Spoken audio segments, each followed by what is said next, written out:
Hi friends, welcome to Srini internet YouTube channel. Friends, ఇవాళ వీడియోలో మనం డిక్లరేషన్ ఫామ్ అనేది ఎలా ఫిల్ చేయాలో వీడియోలో అయితే చూద్దాం. సో లాస్ట్ వీడియో మనం డిక్లరేషన్ ఫామ్ అనేది ఎవరెవరు ఫిల్ చేయాలనేది తెలుసుకున్నాం. సో ఈ యొక్క వీడియోలో ఏంటంటే మనం ఈ యొక్క డిక్లరేషన్ ఫామ్ అనేది ఎలా ఫిల్ చేయాలనేది ఈ వీడియోలో అయితే నేను మీకు చెప్తాను. సో వీడియో స్కిప్ చేయకుండా చూడండి. అలాగే మన ఛానల్ ని సబ్స్క్రైబ్ చేసుకునే వాళ్ళు ఎవరైనా ఉంటే వెంటనే మన ఛానల్ సబ్స్క్రైబ్ అయితే చేసుకోండి.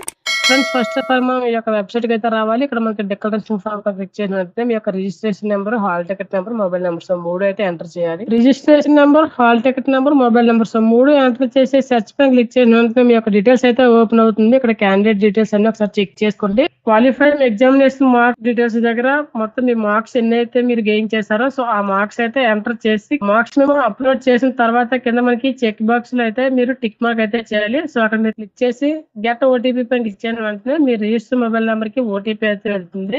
ఎంటర్ ఓటీపీ దగ్గర మీ రిజిస్టర్ మొబైల్ నెంబర్ కి వచ్చిన ఓటీపీ ఎంటర్ చేసి సబ్మిట్ పైన అయితే క్లిక్ చేయాలి. సో సబ్మిట్ పైన క్లిక్ చేయడం వల్ల యువర్ డిక్లరేషన్ ఇన్సర్టెడ్ సక్సెస్ఫుల్ అని అయితే రావడం జరుగుతుంది. ఇక్కడతో మీ యొక్క డిక్లరేషన్ అయితే కంప్లీట్ అయితే అయిపోతుంది. ఏ బోర్డు వాళ్ళైనా సరే సేమ్ ఇలాగే ఎంటర్ చేయాలి. సో ఇది ఫ్రెండ్స్ వీడియో, మరిన్ని వీడియోస్ తో నెక్స్ట్ వీడియోలో కలుద్దాం.